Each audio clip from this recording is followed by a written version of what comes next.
Hello दोस्तों, फिर से स्वागत है आपका विजन आरएस यूट्यूब चैनल पर। मैं आपका अपना जयपाल चौधरी। दोस्तों, पिछले वीडियो में अपन ने देखा था राजस्थान का भौतिक विभाजन पढ़ रहे थे, और राजस्थान के भौतिक विभाजन में अपन ने उत्तर पश्चिमी मरुस्थल शुरुआत की थी। उत्तर पश्चिमी मरुस्थल के अपन ने दो भागों में डिवाइड किया था, और उत्तर पश्चिमी मरुस्थल का पहला पार्ट जो अपन ने देखा था, रेतीले मरुस्थल का अपन ने अध्ययन कर लिया था। अगला था अपना कौन सा? पथरीला मरुस्थल। आज अपन बात करेंगे पथरीले मरुस्थल की। तो देखिएगा, पथरीला मरुस्थल कहाँ कहाँ कैसे कैसे फैला हुआ है, कहाँ कहाँ इसका विस्तार है। ये देखिए आपका राजस्थान, और राजस्थान में ये आपकी अरावली, ये आपकी क्या है? अरावली। और इसको अपन ने दो भागों में डिवाइड किया था, कौन सा?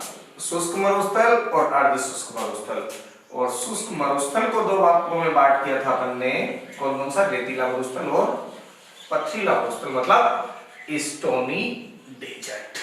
ये आपका है पथरीला मरुस्थल।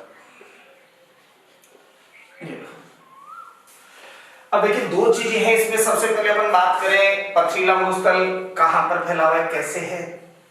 तो अपन कह सकते हैं रेतीले मरुस्थल के बीच विस्तृत बाड़मेर, जैसलमेर, जोधपुर, बाड़मेर, जैसलमेर, जोधपुर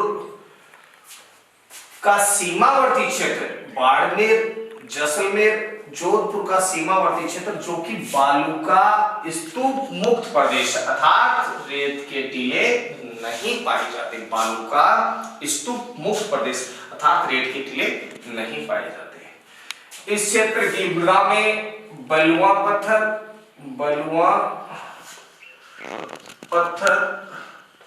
प्लस चूना पत्थर, मतलब विंध्यन क्रम की चट्टानों का विकास हो रहा है। विंध्यन क्रम की चट्टानें आ रही, बलुआ पत्थर व चूना पत्थर की चट्टानों का विकास हुआ है। और जो बलुआ पत्थर व चूना पत्थर की चट्टानों का विकास हुआ है, इस कारण मृदा की गहराई कम है। और मृदा की गहराई कम है, इस कारण मतलब मृदा की गहराई कम होने का मतलब क्या हुआ? आसानी से गड्ढा नहीं किया जा सकता। इस कारण इस क्षेत्र को क्या कहा जाता है? पथरीला मरुस्थल, हमादा या वाजदा के नाम से जाना जाता है। क्या कहा जाता है? क्या पथरीला मरुस्थल, हमादा या वाजदा कहा जाता है। दोबारा एक बार ध्यान से देखिए, समराइज कर रहे हैं। क्या बोला? पथरीला मरुस्थल, बाड़मेर, जैसलमेर, जोधपुर का सीमावर्ती क्षेत्र, बाड़मेर, जैसलमेर, जोधपुर का सीमावर्ती, जो कि बालू का स्तूप मुक्त प्रदेश है, अर्थात रेत के टीले नहीं पाए जाते। इस क्षेत्र की मृदा में बलुआ पत्थर व चूना पत्थर की चट्टानों का विकास हुआ। जो अपन ये संरचनात्मक दृष्टि से, मैं आपको डे 1 से बातें करता आ रहा हूँ। संरचनात्मक दृष्टि से क्या होता है? सबसे पहले अपन ने आर्कियन क्रम, फिर धारवाड़ क्रम, फिर कौन सा? कडप्पा क्रम, फिर कौन सा? ये इस प्रकार जो अपन बात कर रहे थे, उस क्रम की चट्टानों में इसका जो विकास हुआ है, अपन ने क्या होता है? बलुआ पत्थर और चूना पत्थर, मतलब अवसादी चट्टानें, बलुआ पत्थर और चूना पत्थर की चट्टानों का विकास हुआ है। इस कारण मृदा की गहराई कम है, और इस कारण इस क्षेत्र को क्या कहा जाता है? हमादा या वाजदा या पथरीले मरुस्थल के नाम से जाना जाता है। इसी क्षेत्र में जहां केवल चूना पत्थर की चट्टानों का विकास हुआ, उसे क्या कहा जाता है? चट्टानी मरुस्थल या चट्टानी मरुस्थल, या इसे क्या कहा जाता है? मिश्रित मरुस्थल, या इसे क्या कहा जाता है? रेग कहा जाता है। नाना प्रकार की परीक्षाओं में यही सवाल पूछा जाता है, रेग क्या है? तो रेग क्या है? पथरीले मरुस्थल में चूना पत्थर की जहां चट्टानों का विकास हुआ, उसे क्या कहा जाता है? रेग कहा जाता है। या यूं तो बोल सकते हैं, चट्टानी मरुस्थल को क्या कहा जाता है? रेग कहा जाता है। ठीक है। दूसरी बात, इसी क्षेत्र में बारिश के दिनों में दलदली क्षेत्र का विकास होता है। किसका विकास होता है? दलदली क्षेत्र का। बारिश के दिनों इसी क्षेत्र में बारिश के दिनों में दलदली क्षेत्र का विकास होता है। दलदली क्षेत्र का विकास क्योंकि पानी नीचे नहीं जा पाता, और पानी नीचे नहीं जाएगा तो बारिश के दिनों में दलदली क्षेत्र का विकास होता है। इस दलदली क्षेत्र को क्या कहा जाता है? रन या टाट कहा जाता है। क्या कहा जाता है? रन या टाट बोला जाता है। क्या बोला जाता है? रन या टाट बोला जाता है। ये सवाल बहुत बार पूछा गया है, नाना प्रकार की परीक्षाओं में ये सवाल पूछा जाता है। इसी क्षेत्र में अपन ने क्या कहा? बारिश के दिनों में दलदली क्षेत्र का विकास होता है, उसे क्या कहा जाता है? रन या टाट कहा जाता है। और रन या टाट वाले क्षेत्रों में ही अपन ने क्या बताया? बारिश से पहले वायु के द्वारा जब मृदा का अपरदन होता है तो क्या होता है? इस प्रकार के सरंग व गर्तों का निर्माण होता है। इसका निर्माण होता है, यानी वायु के द्वारा मृदा का जब अपरदन होता है तो इस प्रकार के सरंग या गर्तों का निर्माण होता है। इस सरंग या गर्तों को क्या कहा जाता है? धारी। क्या बोला जाता है? दो चीजें हैं यहां पे अपन बात करेंगे कि जो प्लाया, क्या बोला जाता है? प्लाया बोला जाता है। इन प्रकार की संरचनाओं को क्या बोला जाता है? प्लाया। और बारिश के दिनों में इन गर्तों में क्या एकत्रित हो जाता है? जल एकत्रित हो जाता है। इसको अपन क्या बोलते हैं? प्लाया झील बोलते हैं। क्या बोलते हैं? प्लाया झील। क्या बोला जाता है? प्लाया झील बोला जाता है। ये लो साहब, तो अपन ने क्या बताया? इसी क्षेत्र में, या यूं भी बोल सकते हैं, इसी क्षेत्र में प्यालेनुमा आकृति की अस्थायी क्यों? क्योंकि कुछ दिनों बाद में खत्म हो जाती। प्यालेनुमा आकृति की अस्थायी झीलें पाई जाती, जिन्हें क्या कहा जाता है? प्लाया झील कहा जाता है। क्या कहा जाता है? प्लाया झील। और प्लाया जो झील है वो कैसी होती? अस्थायी होती है। और प्लाया झील है, ये कहां पाई जाती है? जैसलमेर जिले में बहुतायत पाई जाती है। ये नाना प्रकार की परीक्षाओं में जैसलमेर जिले में बहुत इस प्रकार का ये जो सवाल है, प्लाया झीलों की मुख्यतः जो स्थिति है वो कहां है? जैसलमेर जिले में है। और इस क्षेत्र में जब इन झीलों का जल सूख जाता है, ध्यान दीजिए, जब इन झीलों का जल सूख जाता है तो नमी युक्त मृदा शेष रहती है। इस नमी युक्त मृदा को क्या कहा जाता है? खड़ीम कहा जाता है। क्या कहा जाता है? खड़ीम कहा जाता है। इस नमी युक्त मृदा को क्या कहा जाता है? खड़ीम कहा जाता है। और ये खड़ीम जो है ये किसके लिए उपयुक्त है? शुष्क कृषि के लिए उपयुक्त है। किसके लिए उपयुक्त है? शुष्क कृषि का सबसे अच्छा उदाहरण है। शुष्क कृषि का सबसे अच्छा उदाहरण है कौन? खड़ीम। ठीक है, तो अपन बता सकते हैं खड़ीम कौन सा जिला? जैसलमेर जिला। बहुतायत कौन सी झीलें? प्लाया झील। या यूं कह सकते हैं आजकल जो मॉडर्न अगर बात करें तो कुछ एरियाज में ये क्या करते हैं? बाउंड्री करके पानी को एकत्रित करते हैं और पानी को एकत्रित करते हैं। जल संरक्षण की सबसे बढ़िया विधि है कौन सी? खड़ीम। और इसमें किसका अच्छा उदाहरण है? खड़ीम। और किसका उदाहरण है? शुष्क कृषि। और शुष्क कृषि का सबसे अच्छा उदाहरण कौन सा है? बाजरा की फसल। कौन सी फसल है? बाजरा की फसल। फिर अपने माइंड में एक बात आती है, रण कहां पहले गए? तो कौन कौन से? बाड़मेर, जैसलमेर और जोधपुर। तो सबसे पहले अपन रणों की बात करें तो किसके रण सबसे ज्यादा रण कहां पर है? जैसलमेर के रण। जैसलमेर एरिया के नाम है, क्षेत्र के नाम है जैसलमेर के रण। और जैसलमेर के रण सबसे पहले अपन बात करें कौन सा है? भाखरी। कनौड़। प्रमुख रणों की बात कर रहे हैं कनौड़, भाखरी, कनौड़, बरमसर और पोखरण, ये जैसलमेर के प्रमुख रण है। एरिया मतलब युग कह सकते हैं अपन, एरिया के आधार पर सबसे ज्यादा रण बाड़मेर में है, जबकि संख्या के आधार पे सबसे ज्यादा रण कहां पर है? जैसलमेर जिले में। कौन से जिले में है? जैसलमेर जिले में। तो अपने माइंड में एक बात हो रही कि बाड़मेर के रण कौन कौन से? बाड़मेर में आपका कौन सा है? बाड़मेर का जो रण है एरिया के आधार पे सबसे बड़ा रण है कौन सा? थोब। कौन सा है? थोब। कहां पर है? बाड़मेर। कौन सा है? बाड़मेर। कौन? बाड़मेर। रण का नाम क्या? थोब। और अपन बात करें कि जोधपुर के रण कौन से हैं? इसके अलावा अपन जोधपुर की बात करें तो बाप, ये लो साहब, बाप और फलोदी, ये आपके जोधपुर के रण हैं। बाप कहां पर है? जोधपुर में है। बाप कहां पर? जोधपुर में। बाप और फलोदी दोनों ही रण कहां पर है? जोधपुर में। और एक चीज और अपन थोड़ा सा पीछे जाएंगे, बाप बोल्डर, जिसकी बात करते हैं गोंडवाना कर्म। एक तो देखो गोंडवाना लैंड की अपन ने बात की थी, एक गोंडवाना कर्म में अपन को विदित है जो आपका प्रायद्वीपीय भारत है, इसमें सबसे ज्यादा जो बात करें जो गोंडवाना कर्म में कोयले का विकास हुआ है सबसे ज्यादा। मतलब भारत में पाए जाने वाला 98% कोयला है, जो कहाँ गोंडवाना क्रम में दिखे, लेकिन राजस्थान में गोंडवाना क्रम है वो अपसेट दिखाई देता है, लगभग अपसेट दिखाई देता है। इसको अपन देखते हैं कौन से बाघ क्षेत्र, बाघ बोल्डर के रूप में इसको देखा जाता है। ठीक है, तो अपन बात कर सकते हैं कि राजस्थान के प्रमुख रणों की। राजस्थान में प्रमुख रण कौन कौन से हैं? जैसलमेर के रण, भाखरी, कनौड़, बरमसर और पोखरण, या यूं कह सकते हैं पोखरण, भाखरी, कनौड़ और बरमसर। और बाड़मेर में कौन से? थोक, जो एरिया की दृष्टि से राज्य का सबसे बड़ा, एरिया की दृष्टि से राज्य का सबसे बड़ा रण कौन सा है? थोक। और इसके अलावा कहां पर है रण? आपके जोधपुर में, और जोधपुर में कौन से? बाप और लोधी।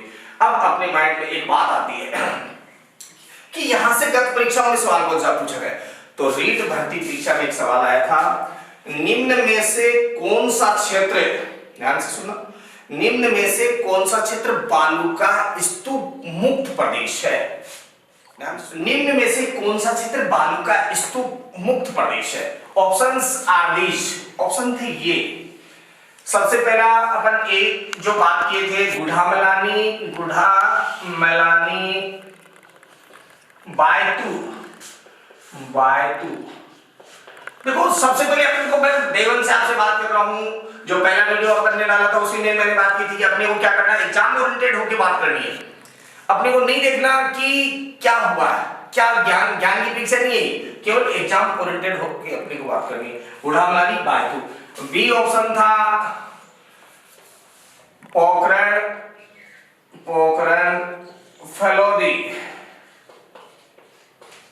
फलोदी। तीसरा ऑप्शन था सी सम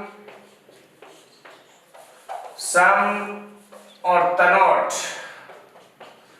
और चौथा ऑप्शन था सम और तनोट। ये थोड़ा सा मैं स्पीड में हूं थोड़ा। और चौथा ऑप्शन था मोहनगढ़ और आपका नाचना। अब देखिए दोस्तों, इसमें अपन बात करें तो ये पूछ क्या रहा, उल्टा जो अपन बात कर रहे हैं, रन जो अपन ने बताया, रन की बात कर रहा है, ये आपके रीट में भी पूछा है सवाल और द्वितीय श्रेणी अध्यापक भर्ती परीक्षा में पूछा है, सेकंड ग्रेड में भी पूछा है। दोनों परीक्षाओं में ये सवाल आपको देखने को मिला। क्या पूछा सवाल, दोबारा मैं रिपीट कर रहा हूं, क्या सवाल था? निम्न में से कौन सा क्षेत्र बालू का स्तूप मुक्त प्रदेश है? मतलब क्या पूछ रहा है? रन की बात कर रहा है।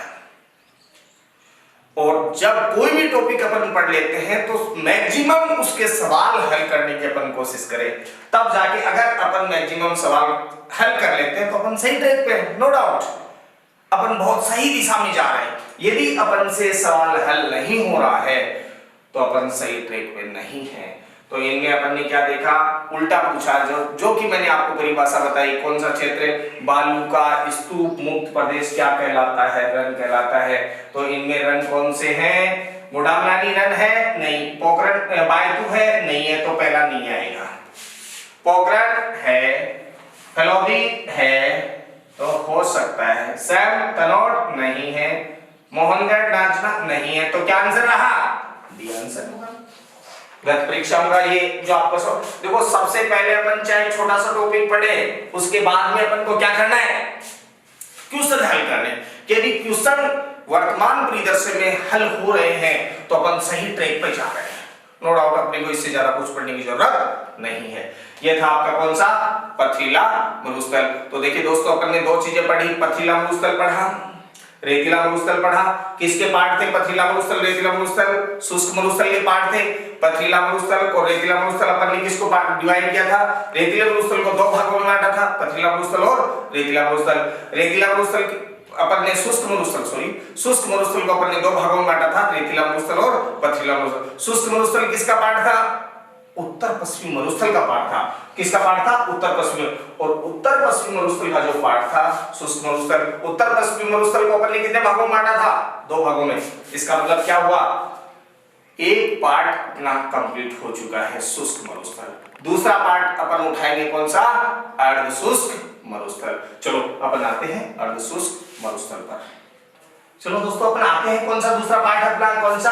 अर्ध शुष्क मरुस्थल। ये देखिए आपका राजस्थान में बात कर रहा हूं। और राजस्थान को ये अपन ने ये लो, ये अपनी कौन अरावली, मोटा मोटी ले लेते हैं अरावली को। ये आपका शुष्क मरुस्थल और ये कौन है अर्ध शुष्क मरुस्थल, अर्ध शुष्क मरुस्थल। अब देखिए किसको कह रहे हैं, ध्यान से देखना, 25 से 50 सेंटीमीटर, ये लो 25 से 50 सेंटीमीटर वार्षिक वर्षा वाला क्षेत्र, ध्यान से देखना, 25 से 50 सेंटीमीटर वार्षिक वर्षा वाला क्षेत्र जो कि मुख्यतः शुष्क मरुस्थल व अरावली पर्वत श्रृंखला के मध्य विस्तृत है। शुष्क मरुस्थल और अरावली पर्वत श्रृंखला के मध्य विस्तृत है, क्या कहलाता है, अर्ध शुष्क मरुस्थल, या राजस्थान का बांगर प्रदेश कहा जाता है। क्या कहा जाता है, मोटे मोटी रूप से अपन क्या बोल सकते हैं इसको, राजस्थान का बांगर प्रदेश कहा जाता है। क्या कहा जाता है, बांगर प्रदेश। या दोबारा से एक बात सुनना ध्यान से, मैं क्या बोल रहा हूँ, क्या बोला, 25 से 50 सेंटीमीटर वार्षिक वर्षा वाला क्षेत्र जो कि मुख्यतः शुष्क मरुस्थल व अरावली पर्वत श्रृंखला के मध्य विस्तृत है, क्या कहलाता है, अर्ध शुष्क मरुस्थल या राजस्थान का बांगर प्रदेश कहा जाता है। अब इसको भी अनेक पार्टों में डिवाइड करके अपन देखेंगे, इसका अलग अलग विशेषण करते हैं, छोटे छोटे पार्ट लेके अपन अध्ययन करेंगे, जैसा कि एग्जाम ओरिएंटेड अपन पढ़ते आ रहे हैं। तो इसको इसकी स्थिति के आधार पे 4 पार्टों में डिवाइड करके देखते हैं। पहला कौन सा है, घग्गर का मैदान, कौन सा है, घग्गर का मैदान। दूसरा पार्ट कौन सा है, अंतः प्रवाह क्षेत्र, कौन सा है, अंतर प्रवाह क्षेत्र। तीसरा कौन सा है, नागोरी उच्च भूमि, ये लो साहब, नागोरी उच्च भूमि। और चौथा कौन सा आपका, लूणी जवाई बेसिन, लूणी जवाई बेसिन। ये लो सब देखो, बेसिन जो वर्ड है ये इंग्लिश शब्द है। बेसिन किसे कहा जाता है, किसे कहा जाता है basin, A complete river is called basin. A complete river is called basin. संपूर्ण नदी प्रवाह क्षेत्र क्या कहलाता है, बेसिन। तो यहाँ पे बात करेंगे अपन जब इसको पढ़ेंगे, तो बेसिन, लूणी जवाई बेसिन। ओके, अब सबसे पहले इनमें 4 पार्ट अपन ने बताया, कौन कौन सा, घग्गर का मैदान, दूसरा कौन सा, अंतर प्रवाह क्षेत्र, तीसरा कौन सा, नागोरी उच्च भूमि, चौथा कौन सा, लूणी जवाई बेसिन। इनमें सबसे पहले अपन अध्ययन करेंगे किसका, घग्गर का मैदान। तो देखो मैंने पहले वीडियो में भी आपको बताया था मैदान किसे कहते हैं, दोबारा बता रहा हूं, नदियों द्वारा लाई गई जलोढ़ मिट्टी से निर्मित क्षेत्र क्या कहलाता है, मैदान कहलाता है। सिंपल सी, देखिए अपन ज्यादा ज्योग्राफिकली रूप से नहीं जा रहे हैं, अपन एग्जाम ओरिएंटेड होकर बात कर रहे हैं। नदियों द्वारा लाई गई जलोढ़ मिट्टी से निर्मित क्षेत्र क्या कहलाता है, मैदान। यहाँ क्या बोल रहा है, घग्गर का मैदान। तो क्या बोल सकते हैं अपन, क्योंकि प्रतियोगी परीक्षाओं की जो तैयारी है सभी विषय के विद्यार्थी कर रहे हैं, तो अपन को सिंपली, सबसे ज्यादा सिंपली रूप से इसको देख रहे हैं। घग्गर का मैदान, घग्गर व उसकी सहायक नदियों द्वारा, घग्गर व उसकी सहायक नदियों द्वारा लाई गई जलोढ़ मिट्टी से निर्मित क्षेत्र जो कि मुख्यतः, या यूं बोल सकते हो, घग्गर व उसकी सहायक नदियों द्वारा सिंचित क्षेत्र, घग्गर व उसकी सहायक नदियों द्वारा सिंचित क्षेत्र जो कि मुख्यतः हनुमानगढ़, गंगानगर जिले में विस्तृत है, क्या कहलाता है, घग्गर का मैदान कहलाता है। क्या कहलाता है, घग्गर का मैदान। दोबारा ध्यान से सुनो, घग्गर व उसके सहायक नदियों द्वारा सिंचित क्षेत्र जो कि मुख्यतः गंगानगर व हनुमानगढ़ जिले में विस्तृत है, क्या कहलाता है, घग्गर का मैदान कहलाता है। इस क्षेत्र में वर्तमान घग्गर व उसकी सहायक नदियों द्वारा, ध्यान से सुनो, इस क्षेत्र में वर्तमान घग्गर व उसकी सहायक नदियों द्वारा लाई गई जलोढ़ मिट्टी का संक्रमण तत्कालीन भूरी रेतीली मिट्टी से हुआ है। कौन सी मिट्टी से हुआ है, तत्कालीन भूरी, कौन सी मिट्टी का, जलोढ़ मिट्टी का संक्रमण किस में बता रहा है, तत्कालीन भूरी रेतीली मिट्टी में हुआ है। भूरी रेतीली मिट्टी से हुआ है, जिसके परिणाम स्वरूप भूरी रेतीली, ध्यान से सुना, ध्यान से देखो इसको, भूरी रेतीली कछारी मिट्टी का निर्माण हुआ। कौन सी मिट्टी का निर्माण हुआ, भूरी रेतीली कछारी मिट्टी का निर्माण हुआ।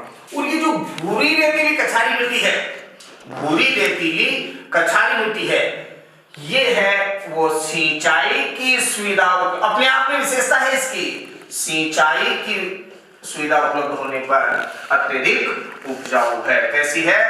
अत्यधिक उपजाऊ है। और यही कारण है कि IGNP इंदिरा गांधी नहर परियोजना के आ जाने से, IGNP के आ जाने से यह क्षेत्र राज्य के अन्न का भंडार बन गया, अन्न का भंडार बन गया। और गंगानगर को राजस्थान का क्या कहा जाता है? अन्नागार कहा जाता है। क्या कहा जाता है? अन्नागार कहा जाता है। ये था आपका कौन सा? घग्गर। एक बात पूरा रिवाइज कर रहा हूं दोस्तों, ध्यान से सुनो। क्या बोला अपने? घग्गर का मैदान किसको कहा? ध्यान से सुनो। गंगानगर हनुमानगढ़ जिले में विस्तृत, गंगानगर हनुमानगढ़ जिले में विस्तृत घग्गर व उसकी सहायक नदियों द्वारा सिंचित क्षेत्र, जो कि मुख्यतः कौन से एरिया? अपन ने दोनों जिले बता दिए, या क्या दोबारा बोल सकते हैं? गंगानगर हनुमानगढ़ जिले में विस्तृत घग्गर व उसकी सहायक नदियों द्वारा सिंचित क्षेत्र क्या कहलाता है? घग्गर का मैदान कहलाता है। इस क्षेत्र में वर्तमान घग्गर व उसकी सहायक नदियों द्वारा लाई गई जलोढ़ मिट्टी का संक्रमण किसमें हुआ है? भूरी रेतीली मिट्टी में हुआ, जिसके परिणाम स्वरूप भूरी रेतीली कछारी मिट्टी का निर्माण हुआ। और इस भूरी रेतीली कछारी मिट्टी की अपने आप में विशेषता है कि यह सिंचाई की सुविधा उपलब्ध होने पर कैसी है? अत्यधिक उपजाऊ है। और यही कारण है कि IGNP मतलब इंदिरा गांधी नहर परियोजना के आ जाने से यह क्षेत्र राज्य के अन्न का भंडार बन गया। और राजस्थान को मतलब राजस्थान का कौन सा? गंगानगर जिले को क्या कहा जाता है? राजस्थान का अन्नागार कहा जाता है। ये था आपका कौन सा? घग्गर का मैदान। अगला पार्ट है आपका अंतर्प्रवाह क्षेत्र। तो सबसे पहले तो अपने को ये पता होना चाहिए अंतर्प्रवाह किसे कहते हैं। तो देखिए दो चीजें हैं। अंतर्प्रवाह किसे कहते हैं? वे नदियां जो अपना जल, ध्यान से सुनना, ज्यादा बड़ा नहीं है, छोटा सा है। वे नदियां जो अपना जल सागर तक नहीं ले जाती, क्या काम नहीं? वे नदियां जो अपना जल सागर तक नहीं ले जाती, वे क्या कहलाती? अंतर्प्रवाह की नदियां कहलाती है। और वह क्षेत्र जहां इस प्रकार की नदियां प्रवाहित होती है, वह क्षेत्र जहां इस प्रकार की नदियां प्रवाहित होती है, क्या कहलाता है? अंतर्प्रवाह का क्षेत्र कहलाता है। अंतर्प्रवाह क्षेत्र क्या कहा हमने? अंतर्प्रवाह क्षेत्र सबसे पहले अपने को पता होना चाहिए अंतर्प्रवाह किसे कहते हैं। तो वे नदियां जो अपना जल सागर तक नहीं ले जाती, वो क्या कहलाती? अंतर्प्रवाह की नदियां कहलाती है। और वो क्षेत्र जहां इस प्रकार की नदियां प्रवाहित होती है, वो क्या कहलाता है? अंतर्प्रवाह का क्षेत्र कहलाता है। राज्य राजस्थान का मुख्यतः लगभग 60% पार्ट, 60% पार्ट अंतर्प्रवाह के क्षेत्र के अंतर्गत आता है।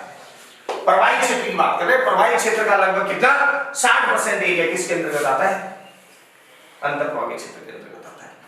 और सर्वाधिक अंतर्प्रवाह का क्षेत्र है वो कहां पर आता है? शेखावाटी क्षेत्र के अंतर्गत आता है। सर्वाधिक अंतर्प्रवाह का क्षेत्र राज्य राजस्थान का सर्वाधिक अंतर्प्रवाह का क्षेत्र कौन से एरिया में आता है? शेखावाटी के अंतर्गत। और इस क्षेत्र की सबसे प्रमुख नदी है वो कौन सी है? कांतरी है। कौन सी है? कांतरी है। कौन सी है? कांतरी। तो दोबारा अपन बात कर रहे हैं। सबसे पहले अपन ने क्या बताया? अंतर्प्रवाह का क्षेत्र। तो वे नदियां जो अपना जल सागर तक नहीं ले जाती, क्या कहलाती है? अंतर्प्रवाही नदियां कहलाती है। और वो क्षेत्र जहां इस प्रकार की नदियां प्रवाहित होती है, वो क्या कहलाता है? अंतर्प्रवाह का क्षेत्र कहलाता है। और सर्वाधिक अंतर्प्रवाह का क्षेत्र है वो कहां फैला हुआ है? शेखावाटी में। और राज्य राजस्थान के कितने परसेंट? प्रवाही क्षेत्र के 60% क्षेत्र पे क्या फैला हुआ है?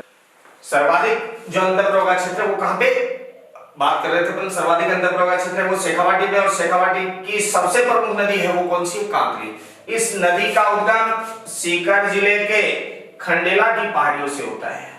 कौन से जिले से? सीकर जिले के खंडेला की पहाड़ियों से होता है। सीकर झुंझुनों में बहने के पश्चात चूरू व झुंझुनों की सीमा पर सुलखनिया गांव के निकट, ये बहुत बार सवाल पूछा गया, सुलखनिया गांव की सीमा पर, सुलखनिया गांव की सीमा पर ये क्या हो जाती है, विलुप्त हो जाती है। कहां विलुप्त होती है, दोबारा ध्यान से सुना।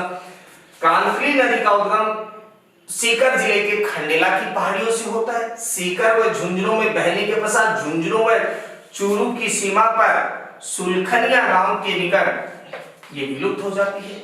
ठीक है, और ये विलुप्त होने का जो डेस्टिनेशन है या इस नदी का जो विलुप्त स्थान है वो पूछा जाता है, कई परीक्षाओं में पूछ लिया गया, नाना प्रकार की परीक्षाओं। सुलखनिया गांव के निकट ये विलुप्त हो जाती है। शेखावाटी में इस नदी के प्रवाह क्षेत्र को तोरावाटी कहा जाता है। क्या कहा जाता है, शेखावाटी में कांकरी नदी के प्रवाह क्षेत्र को क्या कहा जाता है, तोरावाटी। क्या बोला जाता है, तोरावाटी। और तो इसी क्षेत्र को क्या बोला जाता है, तोरावाटी भाषा क्षेत्र भी बोला जाता है। क्या बोला जाता है, तोरावाटी भाषा से। और ये सवाल भी नाना प्रकार की परीक्षाओं में पूछा गया है।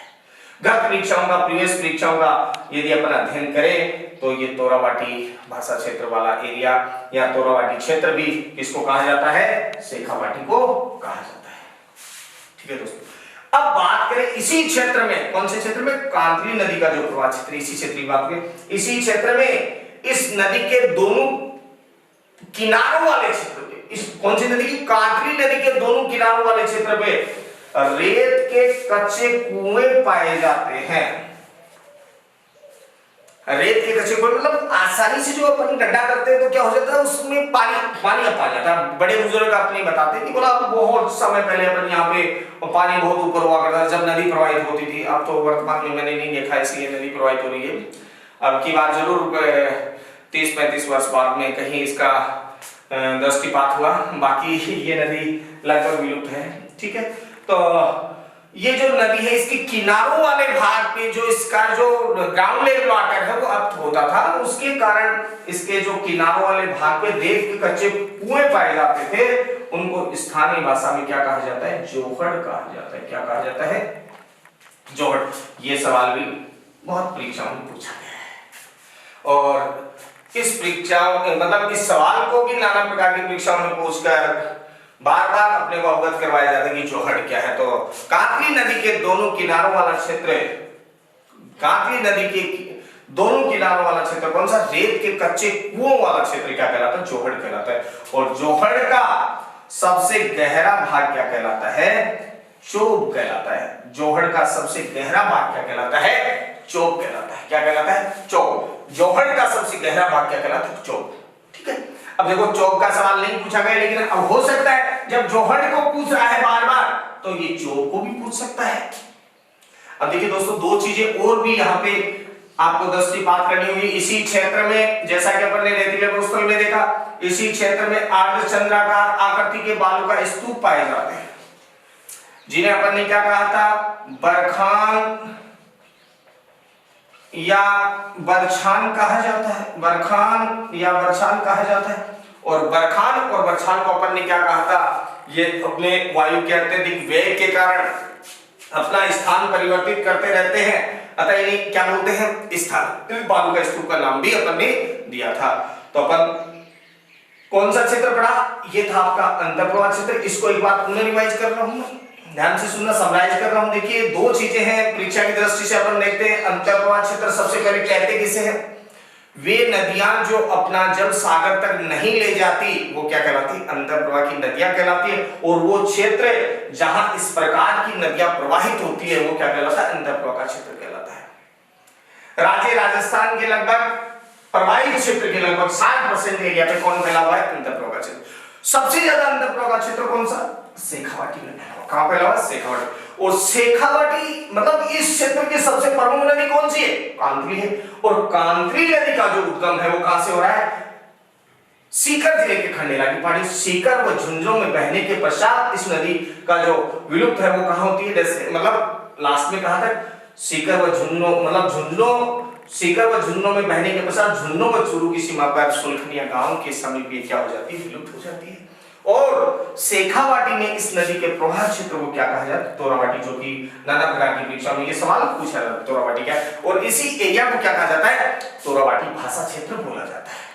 ठीक है, और इस नदी के दोनों किनारों वाले क्षेत्र पे रेत के कच्चे कुएं पाए जाते हैं, जिन्हें क्या कहा जाता है, स्थानीय भाषा में जोहड़ कहा जाता है। और जोहड़ के सबसे गहरे भाग को क्या बोला जाता है, चोप कहा जाता है। और इसी क्षेत्र में, इसी एरिया में अर्धचंद्राकार आकृति के बालू का स्तूप पाए जाते हैं, जिन्हें क्या कहा जाता है, बरखान या बरछान कहा जाता है। और इनको अपन ने क्या कहा था, वायु के अत्यधिक वेग के कारण स्थान परिवर्तन करते रहते हैं, अतः इसे ट्रांसफर्ड दूंस भी कहा जाता है।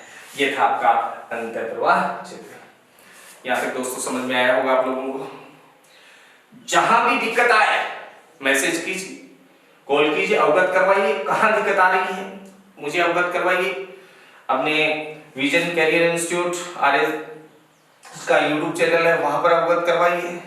और यदि समझ में आ रहा है अच्छे से, बहुत अच्छे से समझ में आ रहा है, तो लाइक कीजिए, कमेंट कीजिए, शेयर कीजिए और सब्सक्राइब कीजिए। ओके, धन्यवाद दोस्तों।